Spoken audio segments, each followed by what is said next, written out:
Greetings, everybody. Now we're going to address alignment stupid. Um, I'm just putting it out there. Alignment's a tool in your toolbox. Use it or no. But there's plenty of games that TSR made and other companies have made that work just fine that don't have alignment. So, do you actually need alignment to run a role-playing game? Absolutely not. It's merely a literature tool. It's a tool from literature. It's a way of looking at the universe, breaking down the universe into these little sections so then you can present the universe, the world, to the players. And then it's a way for the players to interact with the world. So it's a storytelling tool, but it's not the only way to do it. Gamma World doesn't have alignment. Metamorphosis Alpha doesn't have alignment. Boot Hill, really a skirmish game, doesn't have alignment. Warriors of Mars, you'll probably never play it. It's a war game first, a role-playing game second, and you would have needed D&D, but it doesn't have alignment. Let's see. GURPS doesn't have alignment. Traveler doesn't have alignment. So many games. Basic fantasy, at least the rules I have, doesn't have alignment. So, Star Frontiers, no alignment. And these are all different genres. So you don't need alignment to play your characters, but generally there's something that replaces alignment in games, whether it's choose one of the 7 deadly sins, choose a virtue, what are your quirks and flaws, here's some statements about things your character might believe. Choose one. There's usually some system set up to help you build a personality for your character, a worldview for your character, in which your character is then going to try to navigate the world on its adventures. You're going to try to do this, acting out this character's personality type. The game master isn't going to be imposing alignment restrictions on you. Instead, there's going to be social restrictions, law enforcement restrictions, reputation, or the upstanding part of the society and for the criminal side of society. Your character is going to be navigating all that, just like they would be navigating the same things in D&D.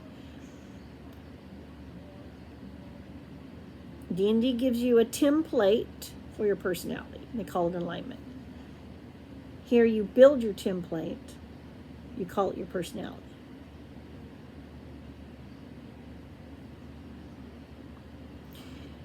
And there's going to be consequences in either game. I've only seen, personally, somebody get punished one time for an alignment change.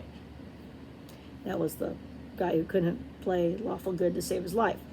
For real. Like, in real life, if he had to pretend to be lawful good, he couldn't do it. He could not understand it.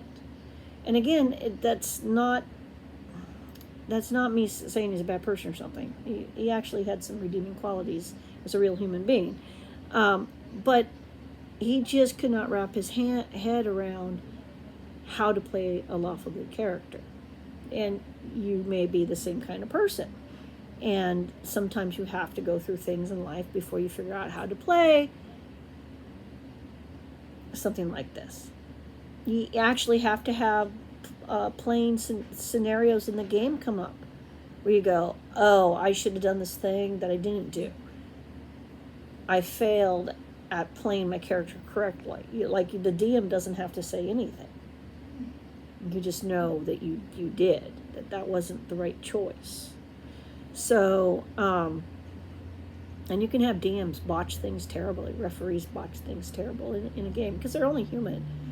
And they can make mistakes, and it can lead to all kinds of consequences. So that's what usually happens more than not is, just yanking somebody's alignment in D&D away and giving them a new one. It's very rare. And it's usually because they have a character class that gets you extra perks, back in the day. Now, I don't even know how big of a deal it is. I didn't find any rules for me as the dungeon master what to do. I would do what 1E says, to be honest. Sorry, 5E players. But the fact of the matter is that morality graph is still being used. Usually it's between good and evil, neutral in the middle. That's how the dungeon professor uses it on Dungeon Craft. And he actually has points, and if they'd go, and he starts, and they slide down the thing, and he'll tell them they're sliding down the thing. So they can try to keep themselves from going to evil, because if they go full evil, they're an NPC. And he takes their character away. That's how he handles it. But when you look at this stuff, there's more than one way to skin the cat, so to speak. Darth Vader didn't start evil. He became evil. Then he redeemed himself. And he sacrificed himself to redeem himself. And that's a mighty good story in and of itself. When you just think about it. But if that's what you're doing, if you're telling epic stories, if you're really setting out to tell epic stories, then you need to put thought into, as a player, your personality, how the game mechanics work in the game that you're playing, whatever it is, that promotes your personality types. And as the referee of whatever game you're playing, you need to understand the mechanics of the game that support the storytelling and the sort of things that would happen when characters go through epiphanies, when players radically change their behavior. Look, other people I know have stories of parties killing somebody who radically changes their alignment because they can no longer trust that character. And now they are threatened. They went from being good to evil. They can't trust them. They just watched them slaughter a whole bunch of people. Or the law getting involved. They're bounty hunters. And execution could be a real potential future for a player character. So think about it. Society does have requirements, even an orc society. And cultures aren't always fair, and they aren't always just, and they don't always tolerate everything somebody does. In fact, they don't tolerate everything that people do in real life. You can't just go around doing certain things in real life.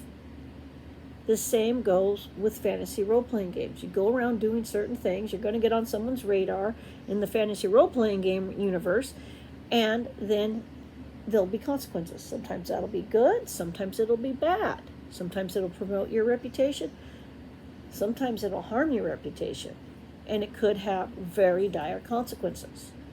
So you don't need alignments, but for D&D, it's more about cosmic forces, light, darkness, good, evil, chaos, law, these big forces behind the scene.